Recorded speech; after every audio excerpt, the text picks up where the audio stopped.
Salam hörmətli izləyicilər, hər vaxtınız xeyir. Zəlzələyə aid bir test tapşırığının izahı ilə tanış olaq.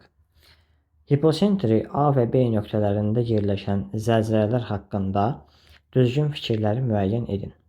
Sxemə diqqət yetirsək, A hipocentrinin daha dərində, B hipocentrinin isə daha səthə yaxın yerləşdiyini görə bilərik.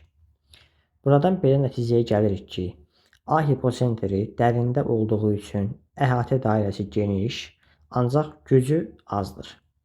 B hipocentri səthə yaxın olduğu üçün onun əhatə dairəsi kiçik, ancaq gücü daha çoxdur. Cavabları təhlil edək. Birinci, B-də baş verən zəlzələ daha çox dağıntıya səbəb olar. Bu doğrudur.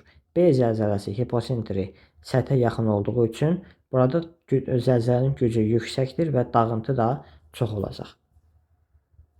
İkinci, A hiposentrli zəlzələ daha çox ərazini əhatə edir. Dedik ki, A hipocentri daha dərində yerləşdiyi üçün geniş ərazini əhatə edəcək. 2 də doğru fikirdir. 3. Hər iki zəlzələnin dağıdıcı gücü eynidir. Burada zəlzələlərin dağıdıcı gücü eyni ola bilməz. 3 yanlışdır. 4. A zəlzələsinin gücü daha yüksəkdir.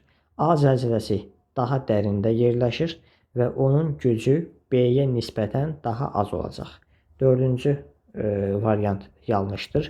5. B mərkəzli zəlzələnin əhatə dairəsi A-dan kiçikdir. Bu da doğru fikirdir. B hipocentri səthə yaxın yerləşdiyi üçün onun əhatə dairəsi A-ya nəzərən kiçik olacaq. 6. A zəlzələsinin episentrlə məsafəsi daha kiçikdir. Zəlzələ ocağına biz hipocentr deyirik. Zəlzələ ocağının şaquli olaraq yer səthindəki proyeksiyası isə epicentr adlanır. Və A zəlzələsinin episentrlə məsafəsi göründüyü kimi kiçik yox, böyükdür. Ona görə 6-cı bənddə yanlış olur. Sualın doğru cavabı 1, 2 və 5-ci bəndlər, yəni D variantıdır. Sualın izahı bu qədər. Diqqətiniz üçün hər birinizə təşəkkür edirəm. Növbəti dərslərimizdə görüşənədək.